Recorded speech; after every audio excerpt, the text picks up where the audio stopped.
এক অন্যরকম হৃদয় বিদারক গল্প। এই যে দেখেন, প্রথমে তাদের মধ্যে একটা প্রেমের সখ্যতা তৈরি হয় যতটা জানতে পারলাম, এবং সেখান থেকে পারিবারিকভাবে তারা বিবাহ বন্ধনে আবদ্ধ হয়। তবে এই বিয়েটা হয় হচ্ছে মালয়েশিয়ান প্রবাসী রাঙা ভাইয়ের সাথে যে আপাটার বিয়ে হয়, এবং তাদের ভিডিও কলের মাধ্যমে হয় না বিয়ে?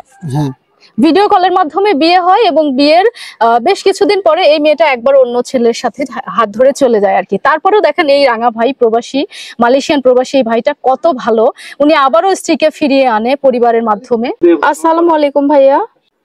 ওয়ালাইকুম আসসালাম। কেমন আছেন ভাই? এই তো আলহামদুলিল্লাহ। আচ্ছা, আমি কি সেই ভুক্তভোগী রাঙা ভাইয়ের সাথে কথা বলছি? হ্যাঁ হ্যাঁ, মালয়েশিয়ান প্রবাসী না? আপনার ঘটনা নিয়ে একটা ভিডিও দেখেছি, সেখানে ওই ভিডিওটা দেখার পরে আমার মেসেঞ্জারে আপনার মতো প্রবাসী হাজার হাজার ভাইয়েরা আমাকে মেসেজ দিচ্ছে যে এই ভাইটার পাশে দাঁড়ান, এই ভাইটা 10 বছর যাবত বিদেশ থেকে এই যে যা কিছু কামিয়েছে সবকিছু নিয়ে একটা মেয়ে ভেগে গেল আপনার এলাকাতে, অথচ আপনারা কোনোভাবেই কোনো কিছু করছেন না। এই কারণেই মূলত আমরা আজকে আপনাদের বাড়িতে অলরেডি পৌঁছে গেছি। তো এই ঘটনাটাই মূলত জানার জন্য এসেছি। আপনার সেই প্রতারক স্ত্রীর নাম কি ছিল? ওর নাম রোকেয়া। রোকেয়া। আচ্ছা, রোকেয়া আপনার কাছ থেকে আনুমানিক কত টাকা পয়সা হাতিয়ে নিয়েছে? ওই তো আপনি মনে করেন যে টাকা সহ মনে করেন যে স্বর্ণ মন্য দিয়ে আপনার 13 লাখের মতো। আপনার সাথে তার সম্পর্ক কতদিনের? আমি বিয়ে করছিলাম মনে করেন যে 2022 সালের নভেম্বর মাসের 7 তারিখে। তার ভিতরে মনে করেন যে ও 24 সালে একবার চলে যায়, আগস্টে না অক্টোবরে চলে যাওয়ার পরে ও এক রাতে ধরে নিয়ে আসা হয়। মানে অন্য ছেলের সাথে এর আগেও একবার চলে গিয়েছিল? হ্যাঁ। আচ্ছা, পরে নিয়ে আসা হয়, নিয়ে আসার পরে আপনি মনে হয় বেশি দিন ছিলেন না, 1-1.5 মাসের ভিতরে পরে আবার পালাইছে। আহারে, তার মানে 1-1.5 মাস আগে আপনার স্ত্রী অন্য একটা ছেলের কাছে চলে যায়, মানে তার সাথে পরকীয়ার সম্পর্কে অন্য ছেলের সাথে পালিয়ে যায়, তারপরেও আপনারা ধরে নিয়ে এসেছিলেন? তারপরেও নিয়ে আইছি, নিয়ে আসার পরে আপনার 1-1.5 মাস থাকার পরে ও আবার চলে গেছে। আচ্ছা আচ্ছা, এখন কি চাচ্ছেন ভাইজান? দেখেন মনে হয় আজকে তো পত্রিকা বের হওয়ার কথা, পত্রিকা মনে হয় একটা বের হয়েছে। আচ্ছা আচ্ছা, আপনি এখন কি চাচ্ছেন ভাইজান? এখন আমি চাচ্ছি মনে করেন যে ও গেছে আপা ওর কপালে নাকি, এখন আমি যা দিছি আমার ওইগুলি বুঝা দেওয়া লাগবে। মানে আপনি যে টাকা পয়সা এত কষ্ট করে কামিয়ে, প্রবাস থেকে এত কষ্ট করে কামিয়ে যেভাবে আপনার থেকে প্রতারণা করে নিয়ে গেছে, সেগুলো আপনি ফেরত চাচ্ছেন? হ্যাঁ, আমি এইগুলি ফেরত চাচ্ছি, আমি ওরে চাই না, বুঝেছেন? আর রোকেয়াকে আপনি চান না? না না, আপনিও তো একটা মেয়ে মানুষ, আপনি নিজে চিন্তা করেন, মনে করেন যে তাকে একবার নিয়ে আসার পরে ওই মহিলা আবার গেছে, তাহলে ও কি ভালো ফ্যামিলির মেয়ে? আপনি চিন্তা করেন। আপনার সহানুভূতি এবং আপনার মহানুভবতা দেখে আমি অবাক হলাম যে আপনি একটা মেয়ে একবার চলে গেছে, সেই মেয়েটাকে আবারও নিয়ে এসেছেন, তার সাথে সংসার করার জন্য স্বপ্ন দেখেছেন। কিন্তু মানে মানুষের কি বলবো, কিছু মানুষই থাকে এরকম ভাই। এইখানে আপা মনে করেন যে আমার ভুল হয়েছে কোনটা, মনে করেন যে ওর বাপ মা আমাকে মনে করেন যে মানে এইটুকু আশা দিছিলি যে আমরা মেয়ে বাই করতেছি, এই মানে এই আশালি থাকতে থাকতে মনে করেন যে দেখুন 2-2.5 মাস হয়ে যায়, তখন ওর বাপ মা আমার নাম্বার ব্লক করে দেয়। ওরা ভাবে যে এই ছেলে কিছুই করতে পারবে না।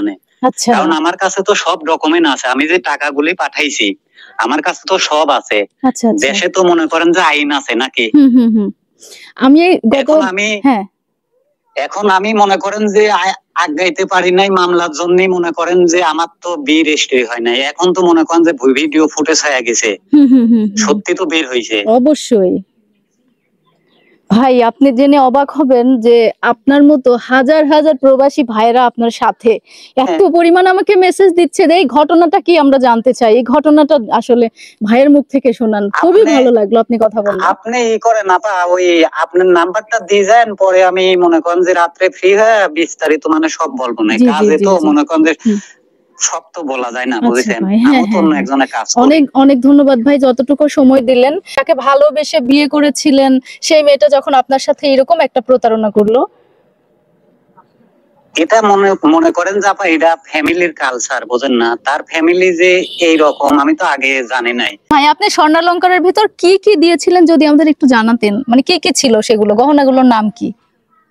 আপনি মনে করেন যে 4 দিন নাক ফুলি ছিলি, 2 জোড়া মনে করেন যে নূপুর ছিল, গলার চেন ছিল, কানেরটা ছিল, আচ্ছা, মানে ওইগুলোই মনে করেন যে 2.5-3 লাখ টাকা। ওগুলো কি আপনি বিদেশ থেকে পাঠিয়েছিলেন নাকি আবার- এখান থেকে বানিয়ে নিয়েছিল না সে? না, আমি বানাইছিলাম ওই যে ভিডিওটা দেখেন যে আটঘুরে আর এক স্বর্ণকার যার কাছে বানাইছি ও সব বলিতেছে, বুঝছেন, আচ্ছা, ওরও আচ্ছা। সাক্ষাৎকার লিছে। আচ্ছা আচ্ছা,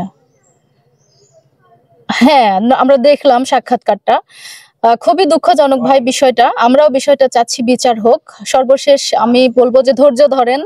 ঠিক আছে ভাই, আপনার কাজের ব্যাঘাত ঘটলো, আপনি কাজ করেন, ভালো থাকেন, প্রবাসে আছেন, দোয়া করি আপনার জন্য। ওই মেয়ে ভাগিছে কি জন্য আপনার এই জানুয়ারি মাসে ওর মালয়েশিয়া ঢোকার কথা ছিল, ঠিক আছে?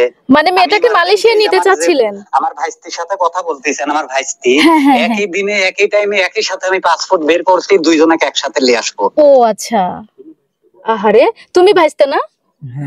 আপনার ভাইস্তের সাথেই দাঁড়ায় আছি ভাই। লাস্টে একটা কথা, এখন যদি মেয়ে পক্ষ আপনার সাথে সমঝোতা করতে চায় বা মেয়েটাকে আবারও না। ফিরিয়ে দিতে চায়? কোনো সমঝোতা হবে না আপা। আমার নিজের মান সম্মান গেছে, আমার বংশরও মান সম্মান গেছে, একবার লিয়াইছি, ওই মেয়ে আবার গেছে। এখন যদি আমি ওই মেয়েকে লে, আমার ফ্যামিলি আমাকে তেজ্য করবে, আপনি নিজে বোঝেন। হুম, আপনি আমার বোন হইলে পারে, আপনি যদি আমার বোন হন, আপনি কি আমাকে মাইনে নেবেন? তাই সম্ভব।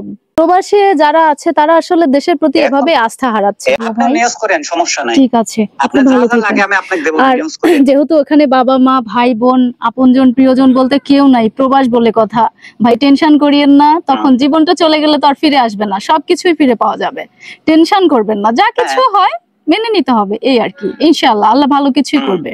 ভালো থাকেন ভাই, আসসালামু আলাইকুম। ওকে, ওয়ালাইকুম আসসালাম।